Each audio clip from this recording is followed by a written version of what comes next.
1131과 함께하는 사순절. 안녕하세요 교회학교 여러분, 좋은 아침입니다. 오늘은 3월 22일 화요일이에요. 오늘도 하나님께서 우리에게 어떤 말씀을 주실지 기대하면서 하루를 시작했으면 좋겠어요. 자, 이제는 성경과 노트 그리고 필기도구를 준비해 봅시다. 0단계입니다. 준비되었으면 같이 기도할게요. 하나님 아버지, 오늘도 말씀을 주셔서 감사합니다. 저의 마음과 저의 생각이 깨끗한 모습으로 하나님 말씀을 먹을 수 있게 저의 모든 죄와 나쁜 생각과 나쁜 습관들을 깨끗하게 씻어주세요. 저의 주인 대신 예수님을 따라가겠습니다. 성령님, 말씀을 깨닫게 해주세요. 예수님의 이름으로 기도드립니다. 아멘. 자, 1단계 말씀 먹기예요. 여러분, 오늘 우리가 함께 읽을 말씀은 욥기 13장의 말씀이에요. 욥기 13장의 말씀인데요. 읽으면서 이 말씀이 무슨 이야기를 하는지 짧게 요약해 볼 거예요.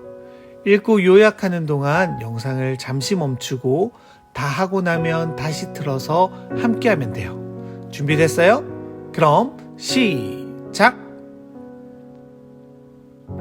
여러분, 오늘 말씀은 무슨 이야기를 하고 있나요? 한번 요약한 것을 읽어보세요. 목사님은요, 이렇게 요약했어요. 욥은 어제 본문인 12장의 말을 이어서 합니다. 욥은 자신을 정죄하고 나무랬던 친구들의 잘못을 비판하면서 자신에게 한 충고들은 욥 자신도 이미 다 알고 있으니 친구들에게 오히려 침묵하는 것이 낫겠다라고 말합니다. 그리고 욥은 친구들과 이야기하는 것을 포기하고 이제 하나님께 직접 나아가기로 결심합니다. 그리고 욥은 하나님께 두 가지를 구하는데, 첫째는 자신에게 손을 대지 말아달라고 하는 것이고, 두 번째는 주의 위험으로 자신을 두렵게 하지 말아달라는 것입니다. 그리고 욥은 자신에게 무슨 죄와 허물이 있는지 하나님께 물으며 숨어있는 것만 같은 하나님께 자신의 탄식과 절망의 마음을 쏟아냅니다. 자, 여러분, 2단계는 꼭꼭 씹어보기입니다. 이제 우리가 요약한 이 말씀을 곱씹어 볼 거예요. 다시 한번 영상을 멈추고 말씀을 꼼꼼하게 살펴보면서 우리가 읽은 내용 가운데 질문거리를 찾아볼 거예요. 한번 찾아볼까요? 시작! 여러분은 어떤 점이 궁금했어요? 목사님은요, 욥의 두 가지 요청이 궁금했어요. 욥이 하나님께 두 가지를 요청하잖아요. 자신에게 손을 대지 말아달라고, 그리고 주의 위험으로 자신을 두렵게 하지 말라고 하는 거였어요. 부탁하고 싶은 게, 하나님께 요청하고 싶은 게 사실 아주 많았을 것 같은데 욥은 왜 저 두 가지를 구한 걸까? 욥은 어떤 마음으로 저 두 가지를 구한 것일까 하는 궁금증이 생겼어요. 그런데 목사님이요, 욥기를 다시 한번 찬찬히 살펴보니까 욥의 지금 마음이 느껴졌어요. 욥의 요청에는 이런 마음이 담겨 있는 것만 같아요. 하나님, 나를 더 이상 힘들게 하지 마세요. 더 이상은 안 돼요. 제가 하나님께 할 이야기가 있으니까 조금만 멈춰주세요 라는 마음인 것 같아요. 욥은 이제 한계가 왔어요. 그런데도 욥은요, 하나님께 그 이유, 자신의 어려움의 이유를 하나님께만 구하기로 결심했어요. 어려운 상황 가운데, 힘든 상황 가운데 욥은 그래도 하나님께 구하려고 하구나. 하지만 지금 자신의 상태를 솔직하게 주님 앞에 이야기하는 욥의 모습을 보면서 참 대단한 사람이구나 하고 생각이 들었어요.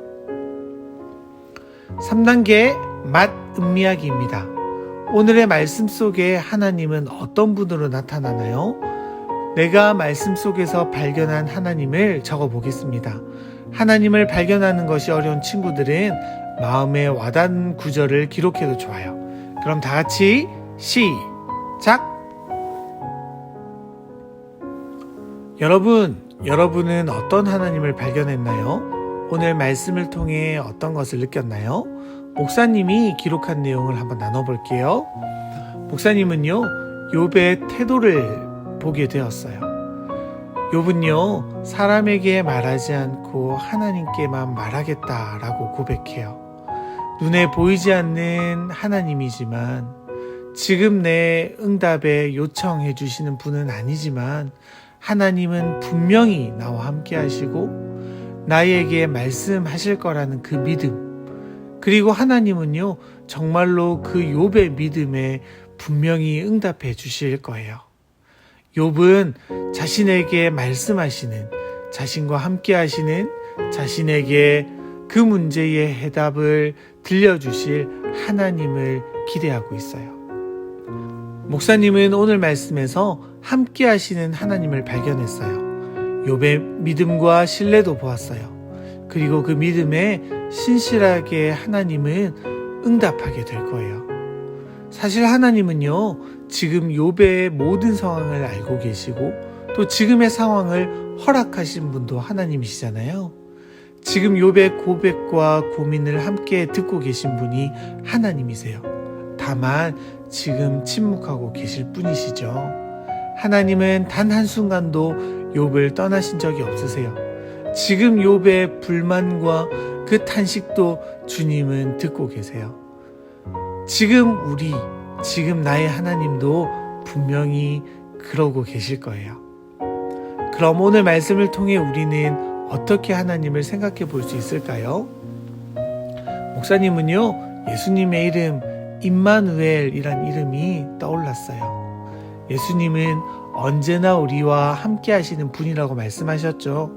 지금도 주님은 하나님 보좌 우편에서 우리를 위하여 친히 중보하고 계시대요. 우리를 날마다 지키시고 우리를 위해 기도하시는 예수님을 나도 날마다 떠올리고 주님과 동행했으면 좋겠다라는 생각들이 오늘 본문을 통해서 목사님은 생각이 들었어요. 자, 이제 마지막 4단계 소화시키기입니다. 오늘 우리가 먹고 씹고 음미한 것을 이제 우리의 삶으로 연결해 볼 거예요. 어떻게 하면 우리가 이 말씀대로 살 수 있을까 고민하고 실천할 내용을 기도 제목으로 적어 보겠습니다. 목사님은요, 이렇게 적었어요. 요즘 들어 주님께서 나와 함께 하지 않으신다는 생각이 들 때가 많이 있습니다. 그럴 때마다 주님을 원망하거나 왜 이렇게 나를 힘들게 하시지라고 느낀 적이 사실 많이 있어요. 하지만 주님은 언제나 나와 함께 해주셨는데 내가 오히려 함께 하시는 주님을 발견하지 못했던 것은 아닌가 하는 생각이 듭니다. 오늘 말씀 읽으면서 비록 지금은 많이 불안하고 힘든 시기이지만 하나님의 시간에 하나님의 의도와 계획들이 선명하게 드러날 것이라는 묵상을 하게 되었습니다. 말씀을 믿고 주님이 왜 나와 함께하지 않으셨는지 원망하기보다는 내가 먼저 주님을 따라가는 주님의 자녀 또 주님의 동역자가 되어야 되겠다고 생각했습니다. 자, 우리 안락교회 교학교 여러분, 오늘 생각하고 결심하며 기도한 내용들을 꼭 실천해봐요. 목사님이 마무리 기도할게요. 하나님 아버지 감사합니다. 오늘도 우리를 말씀 속에 거하게 하시고 또 말씀으로 살아가게 하심에 감사를 드립니다. 하나님, 우리 친구들이 오늘 자신의 삶에서 발견한 말씀들로 살아갈 수 있는 힘과 능력도 더하여 주시고 말씀대로 살아갈 때 주님이 함께 하시는 그 은혜도 누리게 하여 주옵소서. 예수님 이름으로 기도드립니다. 아멘. 이제 오늘의 미션입니다. 오늘은 3월 22일이에요. 오늘의 미션은 바로 두둥 분리수거를 해봐요 입니다. 우리 친구들, 오늘 1131과 함께하는 사순절은 여기까지예요. 오늘도 주님과 함께 화이팅! 우리는 내일 또 만나요. 안녕.